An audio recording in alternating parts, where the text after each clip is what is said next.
Hello बच्चों, matric वाला YouTube channel पर आपका फिर से स्वागत है। आशा करता हूँ कि आप लोग स्वस्थ होंगे और मस्त होंगे।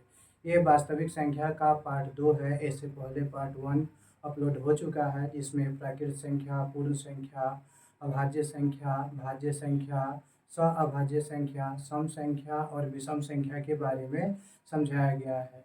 परिमेय और अपरिमेय संख्या के बारे में भी बताया गया है। यदि आपने उसे नहीं देखा है तो इस वीडियो के डिस्क्रिप्शन में उसका लिंक दे दिया गया है, आप वहां से देख सकते हैं।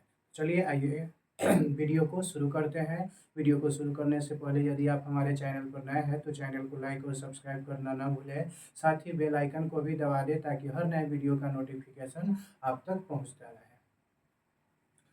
तो पिछले वीडियो में हम लोगों परिमेय और अपरिमेय संख्या के बारे में पढ़े थे कि परिमेय संख्या किसे कहते हैं और अपरिमेय संख्या किसे कहते हैं। इस वीडियो लेक्चर में परिमेय और अपरिमेय संख्या से जो संबंधित बातें हैं उसको जानेंगे। तो एक परिमेय संख्या और एक अपरिमेय संख्या को जोड़ेंगे तब या घटाएंगे तब, यानी एक परिमेय संख्या का योग और अंतर हमेशा क्या होता है, अपरिमेय संख्या होता है। जैसे कि 5 आपका एक परिमेय संख्या है और √3 एक अपरिमेय संख्या है, तो ये दोनों के दोनों क्या कहलाएंगे, अपरिमेय संख्या ही कहलाएंगे।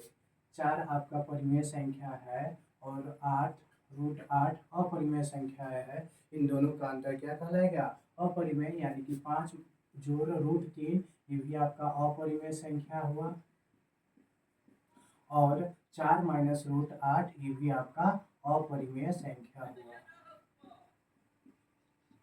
अब है परिमेय संख्या का, एक परिमेय संख्या और एक अपरिमेय संख्या को गुना करते हैं तो सामान्यतः अपरिमेय। अब इस सामान्यता का मतलब क्या हुआ, मतलब हर बार तो अपरिमेय ही आता है लेकिन एक बार परिमेय आता है। अब कौन सा एक बार, ऐसे 0 परिमेय मान है और इसमें √5 से गुना करने पर हमें कितना प्राप्त होगा, 0। तो 0 में हमारा क्या है, परिमेय। यानी अपरिमेय संख्या में केवल 0 से गुना करते हैं। अपरिमेय कोई भी अपरिमेय संख्या में 0 से गुना करने पर हमें क्या मिलता है, परिमेय। तो केवल 0 से गुना करने पर ही परिमेय मिलेगा, बाकी किसी और भी कोई संख्या से गुना करने पर हमें अपरिमेय संख्या ही प्राप्त होगा। जैसे 3 से 3 परिमेय है, √5 आपका अपरिमेय है, तो 3 √5, तो ये मेरा क्या हुआ, अपरिमेय हुआ।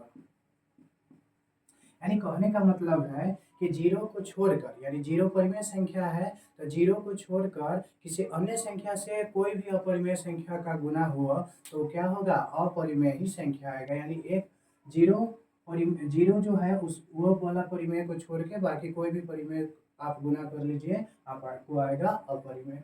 अब एक परिमेय संख्या और एक अपरिमेय संख्या का भाग भी हमारा क्या होता है, अपरिमेय। जैसे मान लीजिए 5 है और 5 को भाग दिए √3 से, तो ये हमारा क्या हुआ, अपरिमेय संख्या ही हुआ। 4 है, 4 में भाग दिए √2 से, तो ये भी हमारा क्या हुआ, अपरिमेय संख्या हुआ। अब है परिमेय संख्या का दशमलव प्रसार शांत होता है अथवा अशांत आवृत्ति का होता है। तो शांत उसे कहते हैं जिसे भाग देने पर भागफल क्या हो, पूर्ण रूप से कट जाए, यानी कोई भी शेष न बचे। जैसे मान लीजिए 3 को भाग देंगे हम लोग 10 से, तो 3 क्या 9, अब दशमलव, फिर 3 बार में, यानी कि हमेशा हमें एक एक एक आते चला जाएगा। तो ये हुआ आपका अशांत, इसमें नहीं शेषफल कट रहा है, यानी हमेशा एक बच रहा है, तो ये अशांत और अशांत आवर्ती हुआ। इसे ही क्या कहेंगे, अशांत आवर्ती, यानी लगातार 3 हमारा क्या होते जाएगा, रिपीट हो जाएगा। और शांत किसे कहेंगे, जैसे इसको भाग देंगे तो 2 मरतबा 16, अब दशमलव, देखिए तो यहाँ पे क्या हो गया, कट गया। तो ये हमारा पूर्ण रूप से क्या हुआ, शांत हुआ और ये अशांत आवर्ती हुआ। तो परिमेय संख्या का दशमलव प्रसार या तो क्या होता है, शांत होता है, या तो शांत होता है और नहीं तो अशांत आवृत्ति होता है। क्या होता है, अशांत आवर्ती।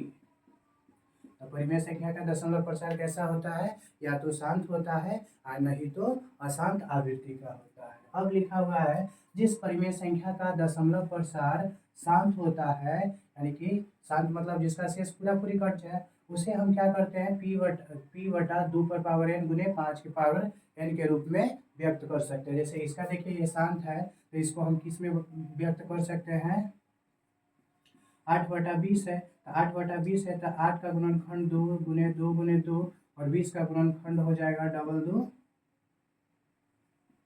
20। तो एक दो से दो कैंसिल हुआ, तो ये हुआ 2 पर बटा 5, इसको 2 तो ये आपको क्या हुआ p बटा 2 पर पावर n गुने 5 पर पावर m के रूप में बदल गया।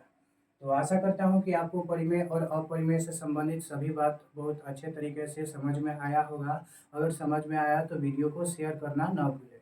अब आइए हम चलते हैं अगले पॉइंट की ओर। बोर्ड में तो जगह नहीं है, इसको मिटाना पड़ेगा, तो मिटाते हैं और चलते हैं।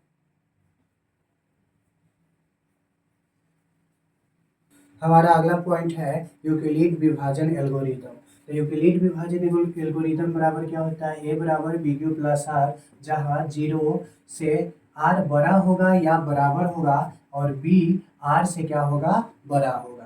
तो ये तो आपको नहीं समझ में आया होगा, तो उसको समझने से पहले आप इसे समझें। से मान लीजिए 5 का हम भाग बनाए, 3 बार में ही लगा, शेष बचा हमारा 2। भाग तो सब लोगों को आता है, तो इसको हम लोग कहते हैं भागफल और इसे कहते हैं शेषफल, इसे कहते हैं भाजक। 5 को भाजक कहते हैं और 17 को कहते हैं भाज्य। 17 को क्या कहते हैं, भाज्य। और इसके बीच में क्या संबंध है, इसके बीच में संबंध है कि भाजक बराबर नहीं, भाजक बराबर नहीं, भाज्य बराबर, भाज्य बराबर क्या होता है, भाजक गुने भागफल जोड़ शेषफल, जोड़ शेषफल। इसके द्वारा हम लोग बचपन में क्या करते थे, भाग को जांचा करते थे। अगर इस पर सटीक बैठ गया तो हमारा भाज्य आ गया, तो हम समझते थे कि हमारा भाग सही है, और नहीं आता था तो समझते थे भाग नहीं सही है। तो इसी चीज को आपको भाज्य को क्या ए माना गया और भाजक को बी, भागफल को क्यू और शेषफल को आर माना गया है। यही हमारा यूक्लिड विभाजन एल्गोरिथम है। अब इस वास्तविक संख्या से संबंधित जो भी थ्योरिकल कंसेप्ट थे वो लगभग हो गए हैं। एक दो थ्योरिकल कंसेप्ट बचे हुए हैं, तो वह बुक के एक्सरसाइज के साथ आपका हो जाएगा। तो अब परीक्षा में किस किस टाइप के क्वेश्चन पूछे जाते हैं उसको हम लोग देखेंगे। तो पहला टाइप, ये हर साल यूक्लिड एल्गोरिथम के प्रयोग द्वारा 42 और 455 का मौसा ज्ञात करें। इस टाइप के प्रश्न हर साल बोर्ड एग्जाम में पूछे जाते हैं। तो आइए इसको सॉल्व करते हैं कि इसे कैसे सॉल्व किया जाए। तो सबसे पहले लिखेंगे, माना ए बराबर जो बड़ा होगा उसे ए मानेंगे, तो 455 और बी बराबर 42।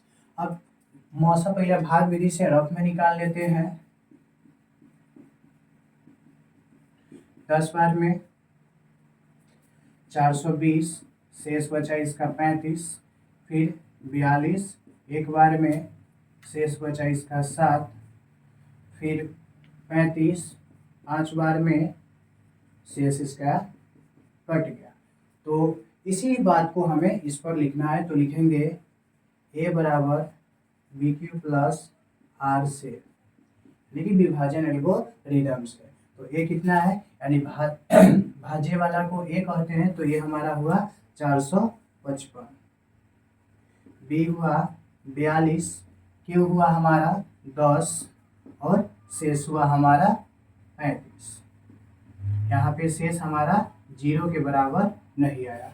उसी तरह अगला पॉइंट में ए हुआ 42 और बी हुआ 35, क्यू हुआ 1 और शेष हुआ 7। यहाँ भी हमारा शेष 0 नहीं आया। उसके बाद अगला स्टेप में ए हमारा हुआ 35, पी हुआ 7, क्यू हुआ 5 और शेष हुआ 0। तो यहाँ पे हमारा शेष क्या आ गया? 0 आ गया। तो क्या लिखेंगे कि चूंकि यहाँ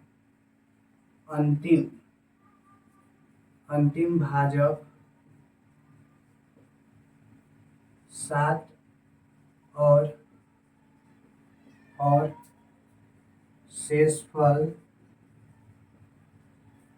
0 है, इसलिए HCF बराबर कितना हो जाएगा? 7। यही हमारा आंसर हो जाएगा। चलते हैं अगले प्रश्न की तरफ। अगला प्रश्न में है क्वेश्चन टाइप 2 में कि संख्या 140 को आपको अभाज्य गुणनखंड के रूप में व्यक्त करना है। तो आइए इसको हल करें हैं।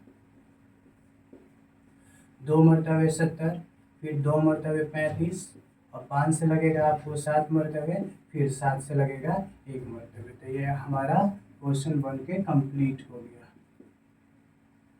5 और 7, तो यहाँ लिखेंगे 2 का स्क्वायर गुने 5 गुने 7। अगले क्वेश्चन की तरफ चलते हैं।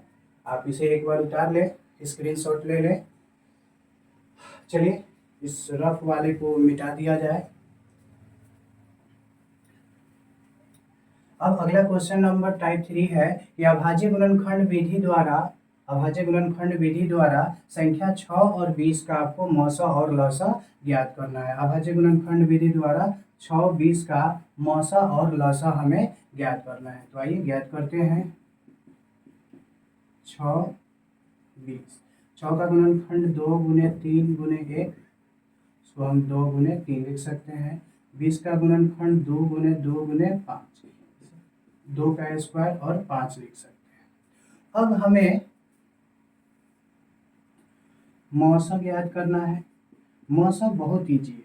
मौसा निकालने के लिए हम इस बराबर के पहले देखेंगे, यानी कि यहाँ इतना दूर दिखेंगे मौसा निकालने के लिए। तो मौसा में क्या होना चाहिए? वैसी संख्या दोनों में होनी चाहिए, तो हमारा क्या हो जाएगा? मौसा। अभी 2 अंक है तो दोनों में एक समान अंक होना चाहिए, और 3 अंक वाला रहे तो तीनों में एक समान अंक होना चाहिए। जैसे इसमें भी 2 है, इसमें भी 2 है, दोनों में 2 है, यानी दोनों में 2 है तो हम 2 ले सकते हैं। इसमें 3 है, इसमें कहीं भी 3 नहीं है तो 3 हम नहीं लेंगे। इसमें 1 है और इसके गुणनखंड में भी 1 आता है, तो दोनों में 1 है तो यहाँ पे 1 हम लेंगे। अब नीचे से चलिए, ये 2 से ये 2 तो हो चुका है, दूसरा 2 तो है लेकिन ऊपर वाले में 2 नहीं है तो इसे भी हम नहीं लेंगे। नीचे 5 है, ऊपर कहीं भी 5 नहीं है तो इसे भी हम नहीं लेंगे। ऊपर 3 है, नीचे भी कहीं 3 नहीं है तो नहीं लेंगे। तो हमारा मौसा क्या हुआ? 2। लौसा निकालने के लिए हम 3 बातों को ध्यान में रखेंगे। लौसा निकालने के लिए 3 बातों को ध्यान में रखेंगे। पहली बात, अगर एक समान अंक हो और बड़ा छोटा हो तो बड़ा लिखेंगे। एक समान अंक हो, बड़ा छोटा हो तो बड़ा लिखेंगे। दूसरी बात, एक समान अंक हो, बड़ा छोटा नहीं हो तो कोई एक लिखेंगे। एक समान अंक हो, बड़ा छोटा नहीं हो तो कोई एक अंक लिखेंगे। और तीसरी बात कि अगर अकेले हो तो उसी अकेले को हम लिख देंगे। जैसा कि यहाँ देखिए 2, 2, ऊपर भी 2, नीचे भी 2, दोनों समान है। अब दोनों समान है लेकिन बड़ा छोटा है। 2 का मतलब कोई पावर नहीं है तो 2, लेकिन इस पर 2 स्क्वायर है तो इसका मतलब हुआ 4। तो ये 2 से ये 2 बड़ा है, तो क्या कहे थे? अगर एक समान अंक हो और बड़ा छोटा हो तो बड़ा वाला लिखेंगे, तो 2 स्क्वायर लिखेंगे।